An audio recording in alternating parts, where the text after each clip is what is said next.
Hello, my name is Amanda DiCardi, and I am a doctoral student at Nova Southeastern University in Instructional Technology and Distance Education. Today, I'm here to talk to you about the QR code. The QR code has opened up a new way of life for many people around the world. Imagine a world where you never need to carry currency, where you gather information you need with a quick scan of your phone, and simple tasks are streamlined. The QR code is a matrix barcode that can be instantly read by a smartphone camera. The QR code consists of many black squares and dots, which when scanned point to an application or a website. The Quick Response Code, or QR code, was first developed by the Japanese auto industry in 1994 and quickly made its way into mainstream society, but it was a bit ahead of its time. The trendy QR code seemed laborious, as a smartphone user could not simply hold up the phone and scan a code. Instead, users would point their camera. Remember, the phone's camera didn't do QR code scanning on its own. Download another app, open the app, point the camera, scan the code, and end up on a website that was not even optimized for their phone.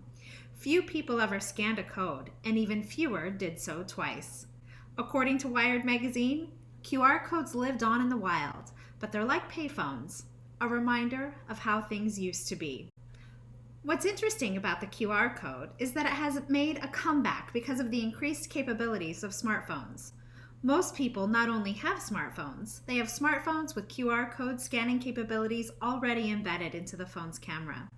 Over the last several years, both advancements in technology and the way people use their phones have caught up to the QR code.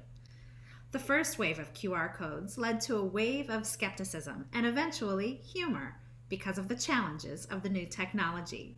QR codes were placed on New York City trains for commuters to scan as the train sped by. They were placed on the back of consumer products to take people to random websites, and farmers even turned their corn mazes into acre-large QR codes to be scanned from the sky.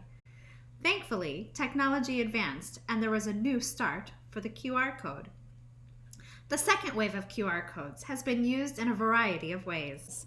Industries such as medical, transportation, education, food, hotels, and banking use QR codes. QR codes are embedded into wedding invitations linking to directions and are used heavily in advertising. QR codes can essentially track and map networks of social relationships over time, while also linking users to rich content. Perhaps the most widespread use of QR codes is in the Chinese WeChat application. With a unique QR code, people can purchase groceries, pay taxi drivers, purchase items off websites, transfer money between friends, and even use a secure QR code to enter restaurants during this COVID pandemic. The QR code may not be the backbone of the Chinese economy, but it's definitely a major vertebrae.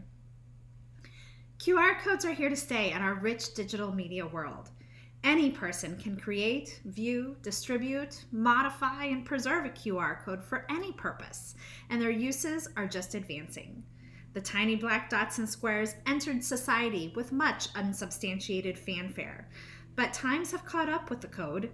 Whether using WhatsApp, Snapchat, purchasing a consumer product, or you're on a nature walk learning about plant life, you are bound to run into the QR code.